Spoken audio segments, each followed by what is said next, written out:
Hello दोस्तों, स्वागत है आप सभी का हमारे यूट्यूब चैनल विधिकारी में। दोस्तों, इस वीडियो में हम कंपनी अधिनियम 2013 जो है इसके टॉपिक को डिस्कशन कर रहे हैं और यह इसी सीरीज का दूसरा वीडियो है। इसके पहले वाले वीडियो में हमने सीमा नियमन अर्थात जो मेमोरेंडम ऑफ एसोसिएशन है उसको डिस्कशन किया था और इस वीडियो में हम आर्टिकल ऑफ एसोसिएशन अर्थात अंतर नियम या जिसे संगम अनुच्छेद कहा जाता है इसको, और इसके अलावा जो विवरण पत्रिका जिसे प्रॉस्पेक्टस कहा जाता है, तो कंपनी का प्रॉस्पेक्टस और कंपनी के जो अंतर नियम है या संगम अनुच्छेद, इन दो जो है टॉपिक को इस वीडियो में हम डिस्कशन करेंगे और देखेंगे कि इसमें क्या जो है बातें महत्वपूर्ण है जो कि प्री या मेंस की परीक्षा में पूछे जा सकते हैं। तो इसमें हम कोशिश करेंगे कि वो सारे इंपॉर्टेंट जो फैक्ट हैं वो उसमें शामिल किए जा सकें, जिससे कि आप जो है हमारे वीडियो के माध्यम से आप अपनी तैयारी को बेहतर कर पाएँ। और यह जो वीडियो है खास करके जो बिहार की PCSJ की परीक्षा है उसके लिहाज से यह बेहद इंपॉर्टेंट है। इसके अलावा अन्य परीक्षाओं में भी यह उपयोगी होगा जहां भी जो कंपनी लॉ से संबंधित प्रश्न पूछे जाते हैं। तो आपके इसके पहले वाले वीडियो को आप जरूर देखिए जिसमें हमने मेमोरेंडम ऑफ एसोसिएशन अर्थात सीमा नियमन को डिस्कशन किया है और यह जो है इस सीरीज का दूसरा वीडियो है और इसमें हम दो टॉपिक को कवर करेंगे। तो आइए शुरू करते हैं वीडियो को और देखते हैं।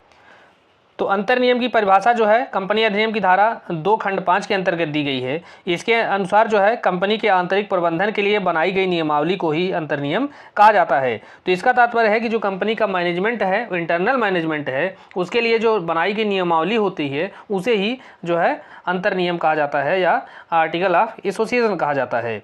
और यह नियम जो है केवल कंपनी और इसके सदस्यों के लिए बंधनकारी होते हैं, बाह्य व्यक्तियों के लिए बंधनकारी नहीं होते, क्योंकि यह जो कंपनी का जो आंतरिक मामला होता है, इंटरनल मैनेजमेंट होता है, उसके लिए यह लागू होता है। और कंपनी की समस्त प्रबंध व्यवस्था उसके अंतर नियम के अनुसार ही चलाए जाते हैं और इसमें यह उल्लेख रहता है कि कंपनी के विभिन्न कार्य किस प्रकार से किए जाएंगे तथा उनके जो सदस्यों या प्रबंधकों के क्या अधिकार होंगे और उनकी क्या शक्तियाँ होंगी। इसके अलावा कंपनी के ऐसे सभी नियम जो कंपनी विधि के प्रावधानों का उल्लंघन करते हैं वे शून्य होंगे। यदि कंपनी के सीमा नियम और अंतर नियम में कोई विरोधाभास होता है तो ऐसी स्थिति में सीमा नियम को अब जो है अधिमान्यता दी जाएगी, वहाँ पर उसको अधिभार दिया जाएगा, क्योंकि सीमा नियम जो है वह कंपनी के बाह्य जो उद्देश्य हैं उनको जो है मैनेज करता है, जबकि कंपनी का जो आंतरिक मामला होता है उस पर जो है यह आर्टिकल ऑफ एसोसिएशन लागू होता है। अब निम्नलिखित कंपनियों को अपने अंतर नियमों का रजिस्ट्रेशन करवाना अनिवार्य होता है, अर्थात ऐसे जो अंतर नियम होते हैं उनका रजिस्ट्रेशन भी कराना आवश्यक होता है, अनिवार्य होता है। तो अब कौन सी कंपनियां हैं जिनको अपने जो अंतर नियम हैं उनका रजिस्ट्रेशन करवाना अनिवार्य होगा? तो इसमें आती हैं जो असीमित कंपनियाँ हैं, गारंटी के द्वारा सीमित कंपनियाँ हैं और अंश सीमित प्राइवेट जो कंपनियाँ हैं। तो इन 3 प्रकार की कंपनियों के बारे में जो रजिस्ट्रेशन है, रजिस्ट्रेशन के संदर्भ में प्रावधान जो है कंपनी अधिनियम की धारा 7 के अंतर्गत दिया गया है और इसके अनुसार जो है धारा 7 के अनुसार अंश सीमित जो पब्लिक कंपनियां हैं को अपने अंतर नियमों का जो पंजीकरण है वह अनिवार्य नहीं है, परंतु जो है कंपनियों को अपने सीमा नियम के साथ अंतर नियमों का रजिस्ट्रेशन कराना अनिवार्य होता है। अब कंपनी के अंतर नियम में कुछ बातें जो शामिल की जाएंगी वो कौन कौन सी होंगी, तो उसको देखते हैं कि इसमें सूची ए के अर्थात सूची क में पूर्णतः अथवा अंशतः अपवर्जन का उल्लेख जो है उसको उसमें शामिल किया जाएगा, कंपनी की जो अंतर वस्तु है। इसके अलावा प्राथमिक संविदाओं की अभिस्वीकृति, पूंजी का विभाजन तथा इसे घटाने बढ़ाने परिवर्तन आदि के जो नियम हैं उनको इसमें शामिल किया जाएगा। शेयर क्या है, शेयर के इनके प्रकार कितने हैं, कितने प्रकार के शेयर हैं, उनकी संख्या क्या है, उनका मूल्य क्या है, आवेदन किस प्रकार से किया जाएगा, जो शेयर है उसका आवंटन, इसके संदर्भ में जो भी नियम है वो सारे जो है इसमें अंतर नियम में शामिल होंगे। इसी प्रकार से कंपनी के जो निदेशक हैं उनकी क्या स्थिति है, उनके ऋण संबंधी क्या शक्तियां हैं, मतदान के क्या अधिकार हैं, बैठक जो है वह कब आयोजित होती है, किस प्रकार से आयोजित होती है, इसके संदर्भ में जो भी प्रावधान है उसको जो है अंतर नियम में शामिल किया जाएगा। इसके अलावा निदेशकों की नियुक्ति के बारे में जो प्रक्रिया है, उनकी कितनी संख्या होगी, उनकी योग्यता क्या होगी, उनके अधिकार क्या होंगे, दायित्व, निर्योग्यता, उनको जो पारिश्रमिक मिलता है वह किस प्रकार से मिलता है, यह सारे जो बातें हैं। इसके अलावा प्रबंध निदेशक जो हैं, प्रबंध सचिव, इनकी भी नियुक्ति, अधिकार, कर्तव्य, दायित्व, निष्कासन संबंधी नियम, लेखा पुस्तकें, तो ये सारी बातें जो है, इसके अलावा लाभांश है, कंपनी के परिसीमा परिसमापन की विधि तथा इसके नियम और इनकी प्रक्रिया, कंपनियों की संपत्तियों से उसके अधिकारियों की क्षतिपूर्ति आदि संबंधी जो नियम है, वह सारे नियम जो है वह कंपनी के अंतर नियम में शामिल होते हैं। और जहां सीमा नियम में उन मूल सिद्धांतों का उल्लेख रहता है जिसके आधार पर किसी कंपनी का निगमन से तात्पर्य रजिस्ट्रेशन है, तो जब रजिस्ट्रेशन हो जाता है किसी कंपनी का तब वह निगमित कंपनी कह जाती है, तब वह एक विधिक व्यक्तित्व धारण कर लेती है। तो निगमन किया जाता है, वहीं अंतर नियम में केवल उसकी आंतरिक व्यवस्था के लिए ही प्रावधान होता है। तो इसमें जो है किस प्रकार के संबंध हैं, अर्थात जो सीमा नियम है और जो उसके अंतर नियम है। तो सीमा नियम और अंतर नियम में जो है कुछ संबंध हैं, तो संबंधों को हम देखते हैं। तो पहला इसमें है कि सीमा नियम कंपनी का संविधान होता है, अर्थात जो मेमोरेंडम ऑफ एसोसिएशन होता है वह कंपनी का मूल सिद्धांत है और जिसमें कंपनी की शक्तियों को परिभाषित किया गया है जाता है। और जबकि जो अंतर नियम है उसमें जो कंपनी की आंतरिक जो मैनेजमेंट सिस्टम है उसको विनियमित किया जाता है और यह जो अंतर नियम है वह सीमा नियम के अधीनस्थ होता है। और प्रत्येक कंपनी को सीमा नियम बनाना अनिवार्य होता है, लेकिन जो पब्लिक कंपनी को अंतर नियम बनाना अनिवार्य नहीं होता है। तो सीमा नियम और अंतर नियम में अंतर यही है कि जो सीमा नियम है वह मूल संविधान होता है और उसको बनाया जाना प्रत्येक कंपनी के लिए वह अनिवार्य होता है, उसमें जो है नकारा नहीं जा सकता। लेकिन जो अंतर नियम है वह पब्लिक कंपनी को बनाना अनिवार्य नहीं होता है। सीमा नियम क्या होता है कि यह बाहरी व्यक्तियों से कंपनी का संबंध भी निश्चित करते हैं, जबकि आंतरिक नियम क्या होते हैं, यह कंपनी के सदस्यों के आपसी तथा कंपनी और सदस्यों के बीच की संविदा का निर्माण करते हैं। इनको बाहर के लोगों से इनको कोई ट्रांजैक्शन की ज़रूरत नहीं होती है, बल्कि यह केवल अंदर की जो व्यवस्था है उसको मैनेज करती है। और दोनों में जो परस्पर अगर विरोध होता है तो ऐसी स्थिति में जो सीमा नियम है अर्थात मेमोरेंडम ऑफ एसोसिएशन है उसको वरीयता दी जाएगी आर्टिकल ऑफ एसोसिएशन पर।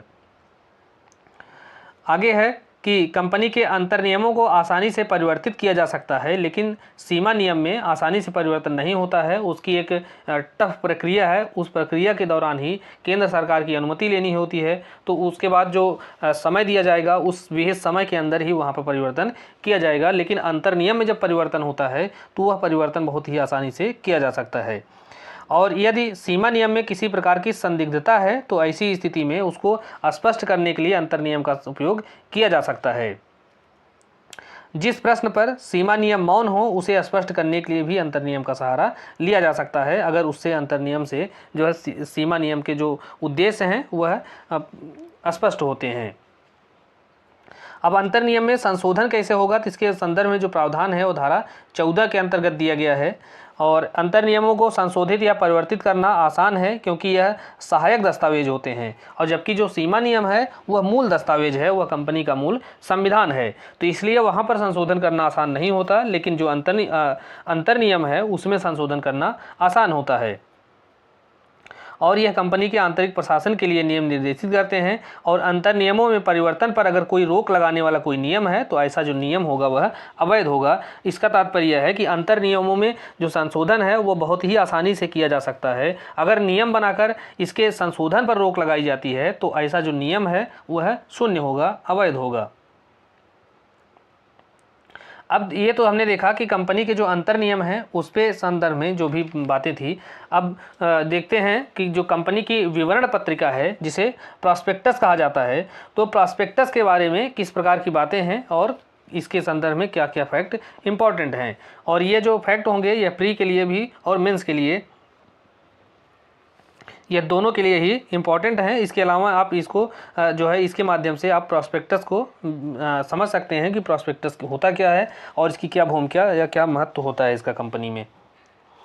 तो कंपनी अधिनियम की धारा 25 में यह जो उपबंध है कि कोई भी कंपनी जनता से अपने अंश या ऋण पत्रों के आवेदन की याचना नहीं कर सकती जब तक कि आवेदन के साथ विवरण पत्रिका जारी नहीं की गई हो।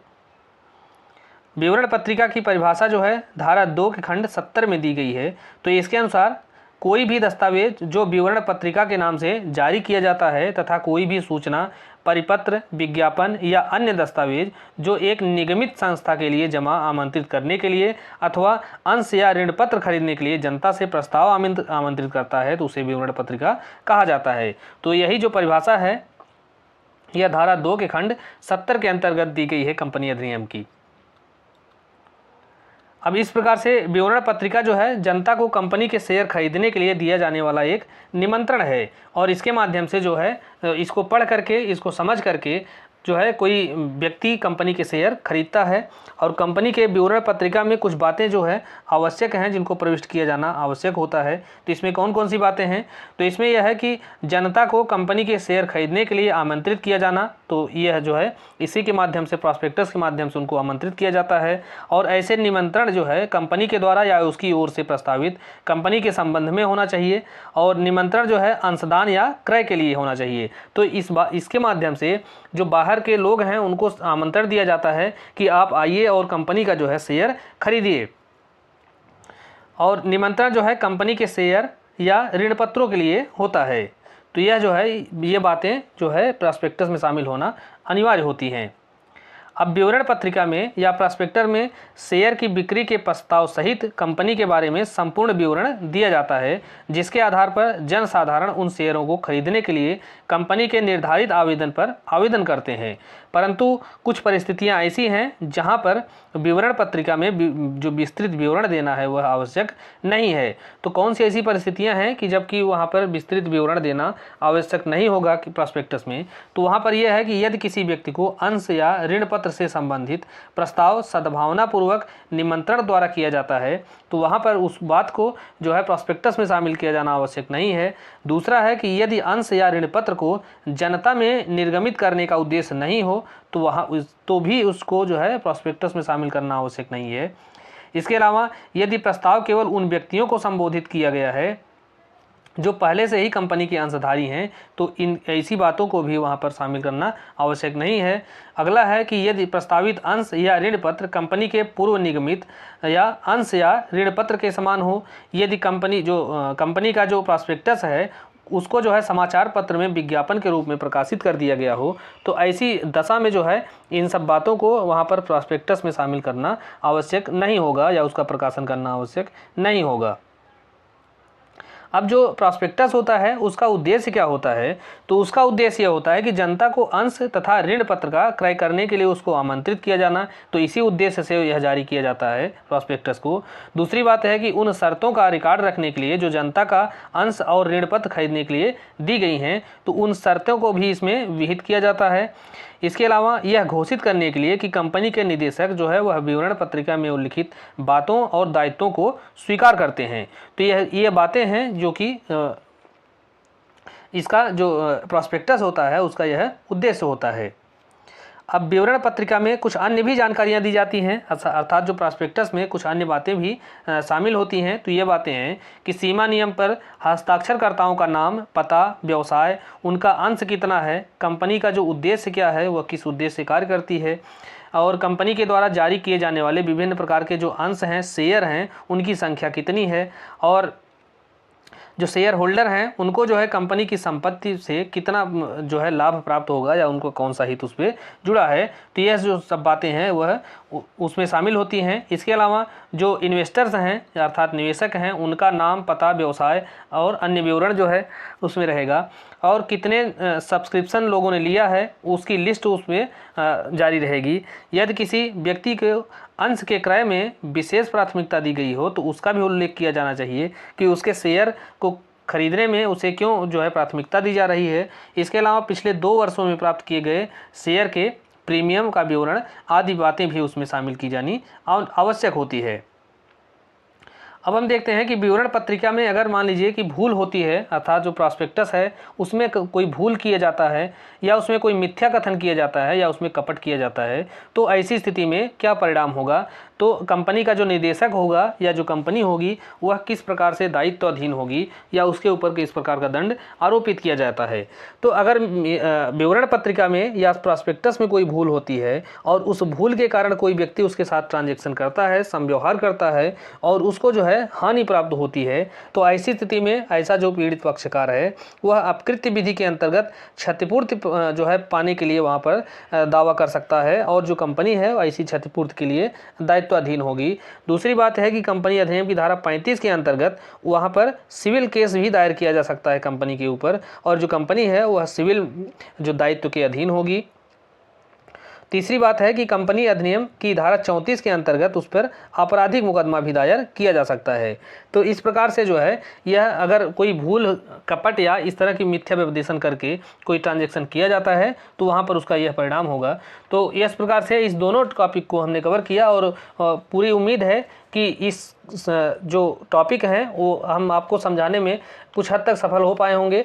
और नेक्स्ट वीडियो में हम आगे के जो टॉपिक हैं उनको देखेंगे, खासकर निदेशक को देखेंगे, क्योंकि जो निदेशकों की स्थिति है, उनकी नियुक्ति है या अन्य बातें हैं, उनकी संख्या कितनी होगी, प्राइवेट जो पब्लिक कंपनी है, पब्लिक कंपनी है या वन मैन जो कंपनी है जिसे एकल व्यक्ति कंपनी कहा जाता है, तो इन सब मामलों में जो निदेशक होंगे उनकी क्या स्थिति होगी, इसको देखेंगे। ये बहुत ही इंपॉर्टेंट है और हल लगभग सभी परीक्षाओं में जहाँ भी कंपनी ला उसके सिलेबस में है तो वहाँ जो प्रश्न जरूर पूछे जाते हैं। तो हम अगले वीडियो में जो है उसके निदेशक के संदर्भ में डिस्कशन करेंगे।